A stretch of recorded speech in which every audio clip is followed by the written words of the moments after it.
ಕೇಳದೆ ಬರುವ ಬಿಕ್ಕಳಿಕೆಯು ಒಮ್ಮೊಮ್ಮೆ ಅತಿ ಕೆಟ್ಟದಾಗಿ ಪರಿಣಮಿಸಬಹುದು.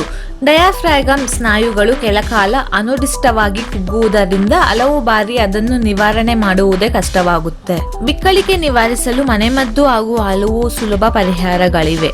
ಅವು ಯಾವುವು ಅಂತ ಮುಂದೆ ನೋಡಿ. 1 ಚಮಚ ಸಕ್ಕರೆ. ತಕ್ಷಣಕ್ಕೆ ಬಿಕ್ಕಳಿಕೆ ನಿಲ್ಲಿಸಬೇಕೆಂದರೆ 1 ಚಮಚ ಸಕ್ಕರೆ ತಿನ್ನಬೇಕು. ಆಳವಾಗಿ ಉಸಿರಾಡಿ. ಇನ್ನು ಬಿಕ್ಕಳಿಕೆಯನ್ನು ತಕ್ಷಣವೇ ನಿಲ್ಲಿಸಲು ಮತ್ತೊಂದು ಹಳೆಯ ಹಾಗೂ ಉತ್ತಮ ಪರಿಹಾರವೆಂದರೆ ಆಳವಾಗಿ ಉಸಿರಾಡುವುದು.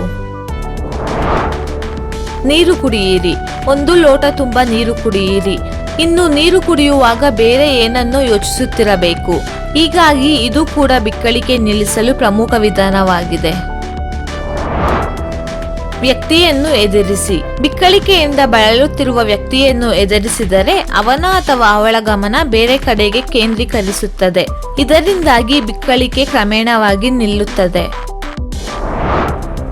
ಹುಳಿಯ ಪದಾರ್ಥ ತಿನ್ನಿ. ವಿನಿಗರ್ ಅಥವಾ ನಿಂಬೆಹಣ್ಣನ್ನು ತಿನ್ನಬಹುದು. ಇದರಿಂದ ಉಸಿರಾಟಕ್ಕೆ ಅಡಚಣೆ ಉಂಟಾಗುತ್ತದೆ, ಬಿಕ್ಕಳಿಕೆ ನಿಲ್ಲುತ್ತದೆ. ನಿಮಗೆ ಈ ವಿಡಿಯೋ ಇಷ್ಟ ಆದರೆ ದಯವಿಟ್ಟು ಲೈಕ್ ಮಾಡಿ, ಶೇರ್ ಮಾಡಿ ಹಾಗೂ ಹೆಚ್ಚಿನ ಮಾಹಿತಿಗಾಗಿ ನಮ್ಮ ಯೂಟ್ಯೂಬ್ ಚಾನೆಲ್ ಅನ್ನು ಸಬ್ಸ್ಕ್ರೈಬ್ ಮಾಡಿ. ಧನ್ಯವಾದಗಳು.